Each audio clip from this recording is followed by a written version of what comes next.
Result sheet সিএসির কাছে যাবে, ওখানকে result sheet ডিসির কাছে যাবে, ওখান রেজাল্ট শিট ইউনোর কাছে আসবে, তারপরে ভ্যাকসু আসবে 1 ঘন্টা পরে। বোঝা গেল কথা?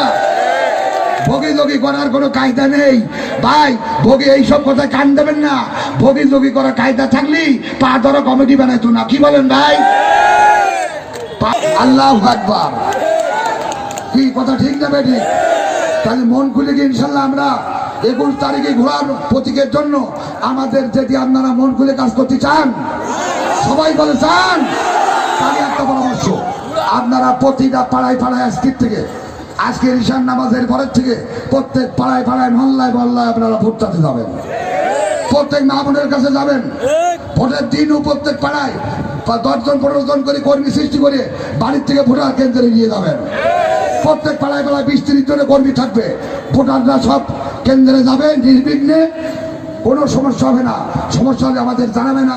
999 ফোন দেবেন, 999 মুখস্থ করে রাখেন। প্রত্যেক ওয়ার্ডে ম্যাজিস্ট্রেট থাকবে এবং ভোট হবে কিন্তু সত্যি টাকার মতো ভোট হবে এবার ইনশাআল্লাহ। আল্লাহ রাব্বুল আলামিন আমি তালা উপজেলা মানুষের কল্যাণে ঘোড়া প্রতীককে বিজয়ী করে দিন। আল্লাহ গায়বী মামলা বন্ধে ঘোড়া প্রতীককে বিজয়ী করুন। আমিন। যেহেতু আজান দিচ্ছে আমি আর বক্তব্য দীর্ঘায়িত করবো না। আপনারা সবাই ভালো থাকেন। ভাই সাংবাদিক নজরুলকে যদি উপজেলা চেয়ারম্যান বানান, উপজেলা চেয়ারম্যান হবে কারা? সবাই বলেন উপজেলা চেয়ারম্যান হবে কারা?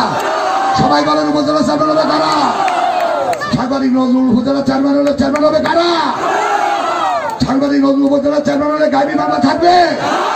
সাংবাদিক নজরুল উপজেলা চেয়ারম্যান বানালে আপনাদের অধিকার ফিরে আসবে, পিছের রাস্তা হবে, এলাকায় শান্তি ফিরে আসবে, বৌসারি বিলেনে মানুষ বাড়িতে ঘুমাতে পারবে, রাস্তায় থাকবে, ভূমির ঘরে মানুষের কোনো মামলা হবে। আসসালামু আলাইকুম।